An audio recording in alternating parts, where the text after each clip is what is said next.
ಸಾಕಷ್ಟು ಜನ ಕುಡಿತಾರೆ, ಸ್ಮೋಕ್ ಮಾಡ್ತಾರೆ, ಡ್ರಿಂಕ್ಸ್ ಮಾಡ್ತಾರೆ, ತುಂಬಾ ಡ್ರಿಂಕ್ಸ್ ಮಾಡ್ತಾರೆ. ಅವರಿಗೆ ಏನೂ ಆಗಲ್ಲ. ಆದ್ರೆ ಯಾರು ಕುಡಿಯಲ್ಲ, ಯಾರು ಸ್ಮೋಕ್ ಮಾಡಲ್ಲ, ಯಾರು ಹೆಲ್ದಿ ಲೈಫ್ ಸ್ಟೈಲ್ ಲೀಡ್ ಮಾಡ್ತಾ ಇರ್ತಾರೆ, ಅವರಿಗೆ ಬೇಗ ಡಿಸೀಸಸ್ ಆಗುತ್ತಲ್ಲ, ಹಾರ್ಟ್ ಅಟ್ಯಾಕು ಆ ಥರ ಆಗುತ್ತಲ್ಲ, ಯಾಕೆ? One of the best question. ತುಂಬಾ ಜನರ ಮನಸ್ಸಲ್ಲಿರುವಂಥದ್ದು, ಆಮೇಲೆ ಕಾಮನ್ ಆಗಿ ಪೇಷಂಟ್ಸ್ ನಂಗೆ ಕೇಳುವಂಥದ್ದು. ನನ್ನ 27 ವರ್ಷದ ಪ್ರಾಕ್ಟೀಸ್ ಅಲ್ಲಿ ಒಂದು ಎಕ್ಸ್ಪೀರಿಯನ್ಸ್ ನ ಹೇಳ್ತೇನೆ. ಒಬ್ರು ಟ್ವಿನ್ಸ್ ಏನ್ ಮಾಡಿದ್ರು, ಡಿಪ್ರೆಷನ್ ಅಲ್ಲಿ ಒಟ್ಟಿಗೆ ಪಾಯ್ಸನ್ ತಗೊಂಡ್ರು. ಸೇಮ್ ಟೈಮು, ಸೇಮ್ ಕ್ವಾಂಟಿಟಿ, ಮತ್ತೆ ಸೇಮ್ ಟೈಮ್ ಅಲ್ಲಿ ಹಾಸ್ಪಿಟಲೈಸ್ ಮಾಡಿದ್ದು ಇಬ್ಬರಿಗೂ. ಅದರಲ್ಲಿ ಒಬ್ಬ ಬದುಕಿರ, ಒಬ್ಬ ಸತ್ತೋದ. ಇದಕ್ಕೇನು ಹೇಳ್ತೀರಾ? ಕರ್ಮ ಅಂತೀರಾ ಅಥವಾ ಜೀನ್ಸ್ ಅಂತೀರಾ? ಕರ್ಮ ಅನ್ಬೋದು. ಬಟ್ ಮಾಡರ್ನ್ ಸೈನ್ಸ್ ಅದಕ್ಕೆ ಕರ್ಮದಕ್ಕಿಂತ ಜೀನ್ಸ್ ಅಂತ ಹೇಳುತ್ತೆ. ಜೆನೆಟಿಕ್ ಫ್ಯಾಕ್ಟರಿ ಅದೇನಿರುತ್ತಲ್ಲ ಮನುಷ್ಯಂದು, ಅದು ತುಂಬಾ ಸ್ಟ್ರಾಂಗ್ ಆಗಿದ್ರೆ ಅದು ಲಾಟ್ರಿ ಜೀನ್ಸ್ ಅಂತ ಕರಿತೀವಿ. ಕೆಲವರು ಜೀನ್ಸ್ ತುಂಬಾ ಚೆನ್ನಾಗಿರುತ್ತೆ.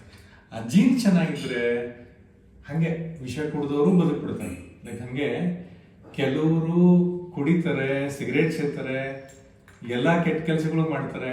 ಆದ್ರೂ ಕೆಲವರು ಚೆನ್ನಾಗಿ ಬದುಕಿ ತುಂಬಾ ವರ್ಷ, 70, 80, 90 ವರ್ಷದ ಬದುಕು ಚೆನ್ನಾಗಿರ್ತಾರೆ, ಕಾಯಿಲೆ ಇಲ್ಲದೆ. ಇನ್ ಕೆಲವರು ಪಾಪ ಭಾರಿ ಡಿಸಿಪ್ಲಿನ್ ಲೈಫಲ್ಲಿ ಇರ್ತಾರೆ, ಲೈಫ್ ಸ್ಟೈಲ್ ಫಾಲೋ ಮಾಡ್ಕೊಂಡಿರ್ತಾರೆ.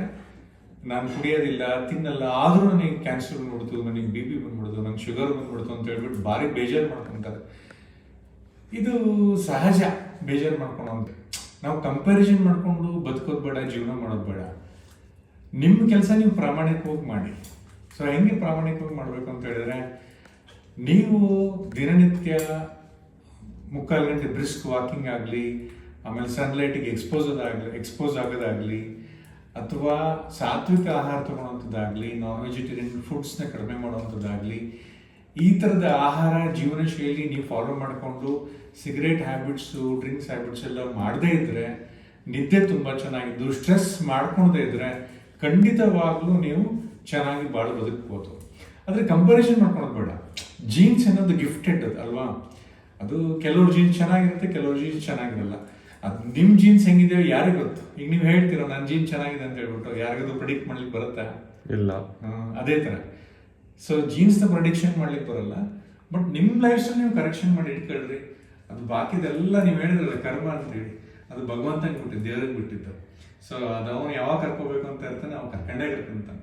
ಸೊ ನಾವು ನೀವು ಎಷ್ಟೇ ಹರಸಾಹಸ ಮಾಡ್ರಿ, ಪ್ರಯತ್ನ ಪಡ್ರಿ, ನೀವು ಟೆನ್ಷನ್ ಮಾಡ್ಕೊಂಡು ನಾನು ಹಿಂಗೆ ಇರಬೇಕು, ಇದೇ ಥರ ಲೈಫ್ ಸ್ಟೈಲ್ ಇರಬೇಕು, ಆಹಾರ ಹಿಂಗೆ ಇರಬೇಕು ಅಂತ ಸಿಕ್ಕಾಬಿಟ್ಟೆ ಸ್ಟ್ರೆಸ್ ಮಾಡಿಕೊಂಡು ಕೆಲವ್ರು ಏನು ಮಾಡ್ತಾರೆ, ಇನ್ನೊಂದು ಡ್ರಿಂಕ್ಸ್ ಮಾಡೋರು, ಸಿಗರೇಟ್ ಸೇದೋರು ಸಖತ್ ಎಕ್ಸಸೈಸ್ ಮಾಡ್ತಾರೆ, ಭಯಂಕರ ಡಯಟ್ ಚೆನ್ನಾಗಿ ಇಟ್ಕೊಂಡಿರ್ತಾರೆ.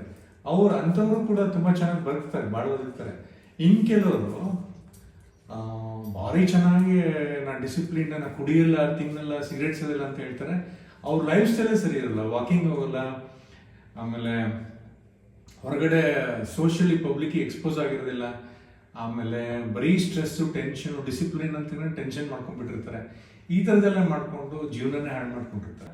ಸೊ ನಿಮ್ಮ ಜೀನ್ಸ್ ಹೇಗಿದೆಯೋ ಭಗವಂತನಿಗೆ ಬಿಟ್ಟದ್ದು, ಅದು ಕರ್ಮ ಅಂತಲೇ ಕರೀರಿ. ಆ ಜೀನ್ಸ್ನ ಚೆನ್ನಾಗಿ ಇಟ್ಕೋಬೇಕು ಅಂತ ಹೇಳಿದ್ರೆ, ನಿಮ್ಮ ಲೈಫ್ ಸ್ಟೈಲ್ನ ತುಂಬ ಚೆನ್ನಾಗಿ ಮಾಡ್ಕೋಬೇಕು ಅಂತ ಹೇಳಿದ್ರೆ, ನೀವು ದಿನನಿತ್ಯ ಸರಿಯಾದ ರೀತಿಯಲ್ಲಿ ಪಾಸಿಟಿವ್ ಆಗಿ ಥಿಂಕ್ ಮಾಡಿ ನಿಮ್ಮ ಹೆಲ್ತ್ ಕೂಡ ಪಾಸಿಟಿವ್ ಆಗಿ ಇಟ್ಕೊಂಡ್ರೆ ಮಾತ್ರ ಖಂಡಿತವಾಗ್ಲೂ ಚೆನ್ನಾಗಿರುತ್ತೆ.